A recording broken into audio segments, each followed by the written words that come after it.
Assalamu alaikum students. I hope you all will be fine. I am Asya Jafar and I will teach you Pakistan studies. Today we will discuss objective resolution and importance of objective resolution. In previous lecture we have discussed the background of objective resolution and the first key points of objective resolution, and today we will discuss next 4 points and the importance of this resolution. First of all, we will see that what are the key points of this resolution. There are 9 points. First one is sovereignty of Almighty Allah, follow the Islamic values, Islamic way of life, protection of minorities, provision of fundamental rights. And next, federal form of government, development of backward areas, independence of judiciary, and Urdu as a national language.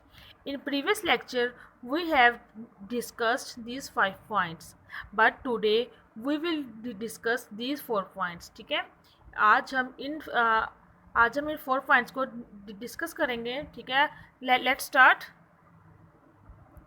First one is federal form of government. Federal means a federal system of government is one in which the different states or provinces of the country have important powers to make their own laws and decisions. ठीक है, federal एक ऐसा system होता है government का जिसमें हर state, हर province यानी कि जो सारे सूबे हैं उनको अपनी खुद मुख्तारी होती है कि वो अपने लॉज बना सकें, अपने डिसीजंस दे सकें. सबको अपने अपने सबको खुद मुख्तारी दी जाती है कि वो अपने फैसले कर सकें. ये होता है फेडरल फॉर्म ऑफ गवर्नमेंट. ठीक है, जब ऑब्जेक्टिव रेजोल्यूशन पास करवाई गई तो उसमें ये पॉइंट भी था कि हर सूबे को खुद मुख्तारी दी जाएगी. तमाम सूबे जो हैं वो अपने फैसले खुद कर सकेंगे. ऐसा नहीं होगा कि जो मरकज़ी हुकूमत है किसी एक बंदे ने कह दिया तो हो गया. नहीं, ऐसा नहीं होगा. हर सूबे का अपना अपना फैसला हो सकता है. नेक्स्ट था इसमें डेवलपमेंट ऑफ बैकवर्ड एरियाज़. ठीक है, एक पॉइंट ये भी था कि जो पाकिस्तान के बैकवर्ड एरियाज़ हैं उनको तरक्की याफ्ता बनाया जाए. सपोज़ के कुछ एरिया, अगर कुछ एरियाज़ ऐसे हैं जहाँ पे कोई स्कूल नहीं है, कोई प्रॉपर मस्जिद नहीं है, कोई हॉस्पिटल नहीं है सही तरह से, तो वहाँ पे ये चीज़ें बना के उस एरिया को तरक्की याफ्ता बनाया जाए, यानी उस एरिया को ठीक किया जाए. कोई भी पाकिस्तान का एरिया बैकवर्ड एरिया नहीं होना चाहिए. ठीक है, नेक्स्ट है independence of judiciary.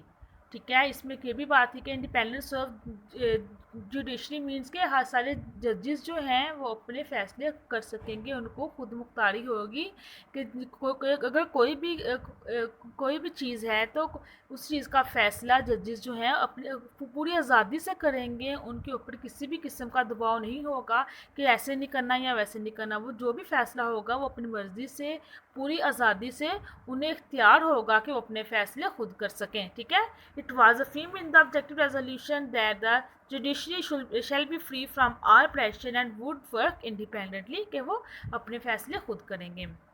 And last is that Urdu as national language. ठीक है, जब इस रेजोल्यूशन में ये भी बात कही गई कि it was made clear that the Urdu shall be the national language of Pakistan.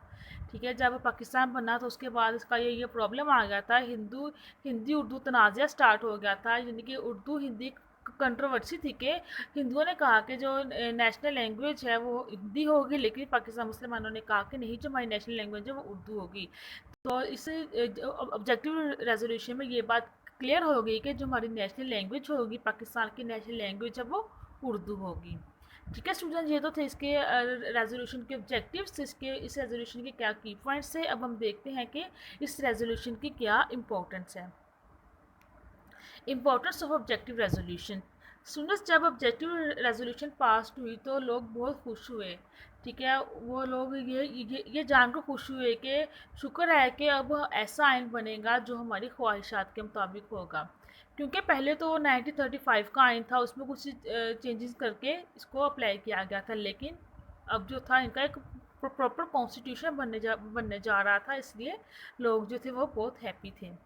देखिए, people felt very happy and